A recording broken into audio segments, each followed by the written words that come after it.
తిరిగినాము.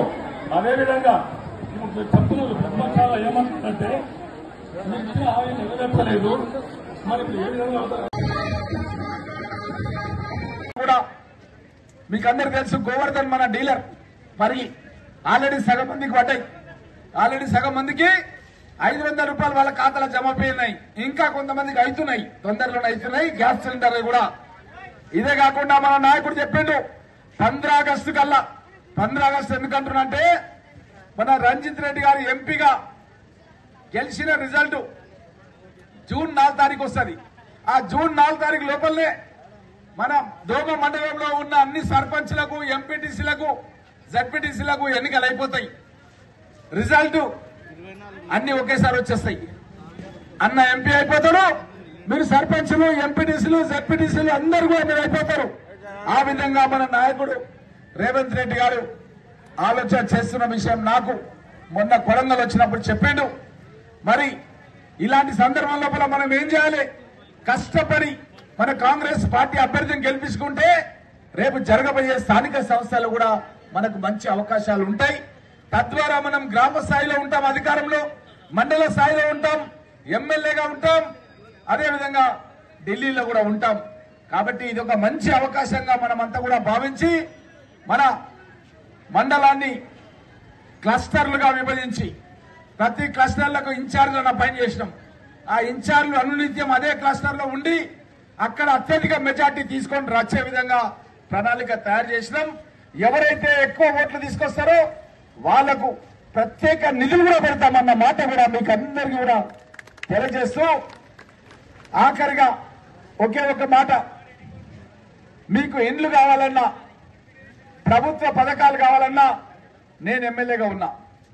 నాకు MLA quota ఉంది, 3500 ఇండ్ల కోటా ఉంది. నాకు ఏడాదికి 3500 ఇండ్లు ఇస్తా. ఇక్కడ ఇందిరమ్మ కమిటీ సభ్యులు, కాంగ్రెస్ పార్టీ నాయకులు గ్రామ గ్రామం నుంచి వచ్చిర్రు. మీకు అందరికీ చెప్తున్నా, మీరు ఇండ్లు రాయడం స్టార్ట్ చేయండి. ఊర్లల్లో ప్రతి ఊర్లో కూడా ఇండ్లు ఎవరికి కావాలో వాళ్ళకి ఇండ్లు రాయండి. ఎస్సీలకు, ఎస్టీలకు 6 లక్షలు, ఇతరులకైతే 5 లక్షల రూపాయలు మనం ఇచ్చి ఇండ్లు కట్టిస్తాం. వాళ్ళ ఇంటి పాత ఇంటి స్థలం ఉంటే ఆ ఇంటి స్థలంలో కట్టిస్తాం, లేదంటే వాళ్ళకి ఇంటి స్థలం కూడా చూపించి ఇండ్లు కట్టిస్తాం. మీరు పేర్లు రాయండి. ఆ లిస్టులన్నీ కూడా మండల అధ్యక్షుడికి నాకు తెచ్చియండి. మీకు ఇండ్లు ఇప్పించే జిమ్మదారి నేను తీసుకుంటా అన్న విషయాన్ని కూడా మీకు అందరికీ కూడా తెలియజేస్తూ, అదే మీరు బీజేపీకి వేస్తే ఆయన ఎక్కడ ఉంటారు? ఎవరు ఇస్తారు ఇండ్లు? నేను 42,000 ఇండ్లు కట్టినా. శివ మనం దొంగలు ఎన్ని కట్టామమ్మా ఇండ్లప్పుడు? జాకెట్ కంటే బాగా వస్తుంది. 620 మన బంగ్లా యాదవ్ గారు చెప్తున్నారు, లైబ్రరీ డైరెక్టర్, 650 ఇండ్లు మన దోమ ప్రాపర్ లో కట్టినాం. మరి బీజేపీ వాళ్ళు ఒక్కడైనా ఇల్లు కట్టారా? కట్టిన దోమలు ఒకరన్నా?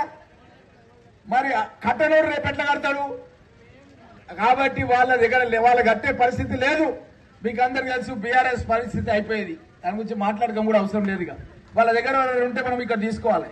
అర్థమైనా? ఎందుకు మనం గెలవనిక రేపు పొద్దుగాల, అంతే తప్ప ఇక వేరే అవసరం లేదు వాళ్ళ గురించి మాట్లాడేది.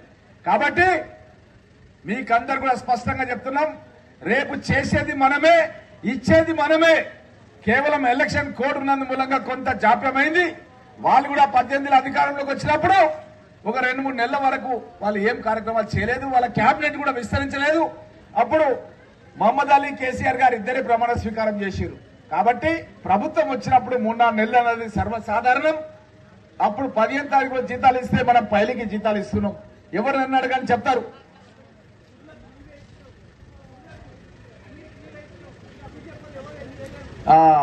మా మొగలా కూడా చెప్పిండు, మన పరిగి నియోజకవర్గంలో ఆలయాలు అభివృద్ధి చేసింది నేనే.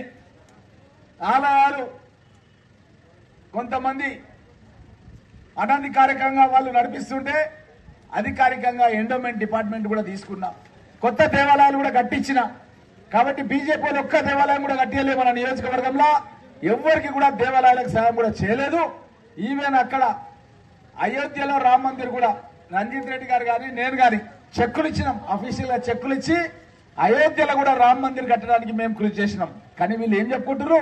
వాళ్ళే కట్టినట్టుగా, వాళ్ళే ఇచ్చినట్టుగా అన్ని కూడా అబద్దాలను వాళ్ళు ప్రచారం చేస్తున్నారు. రామ్మోహన్ రెడ్డి గారు మొన్ననే ఇక్కడే మీటింగ్ అయితే పెద్దలు మన తెలంగాణ రాష్ట్ర ప్రభుత్వ సలహాదారు వేం నరేందర్ రెడ్డి గారు వచ్చారు. వేం నరేందర్ రెడ్డి గారు మన మండల అధ్యక్షులు, పార్టీ అధ్యక్షులు అందరూ కలిసి కూర్చోబెట్టి అడిగిండ్రు, అన్న మరి మా సంగతి ఏంటి అని అడిగారు. సంగతి అంటే నేను పక్క జిల్లా కాబట్టి నేను అనుకున్నా నా ఎంపీ ఎలక్షన్ల గురించి అబ్బా మండల పార్టీ ప్రెసిడెంట్ విజయ్ కుమార్ అన్న వీళ్ళందరూ బాగా అడుగుతున్నారు నేను అనుకున్నా.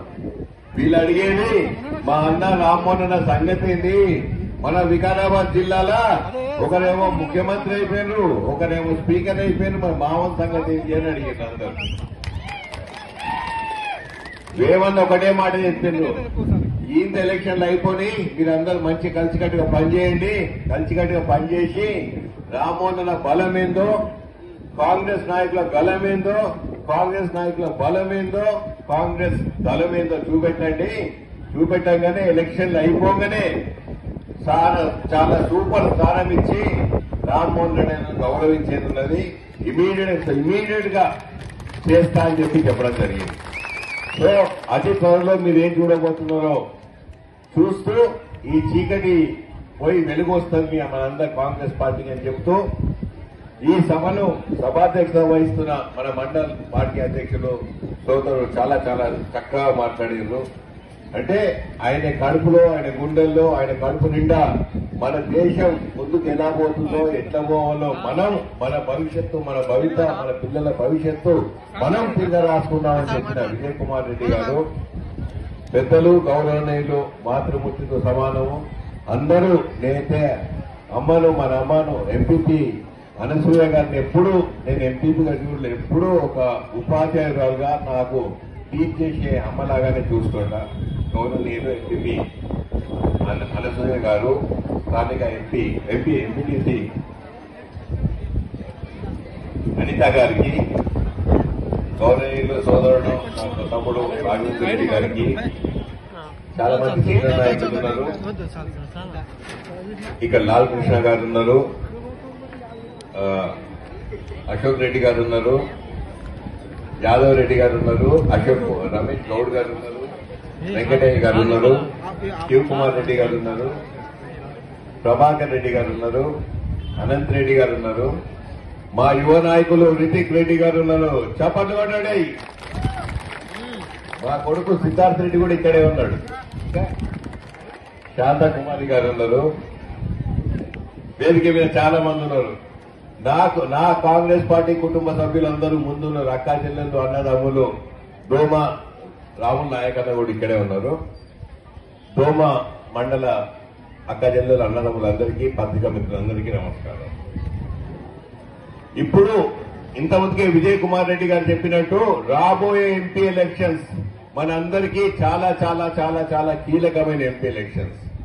ఎందుకంటే దేశంలో 2 పార్టీలు నడుస్తున్నాయి.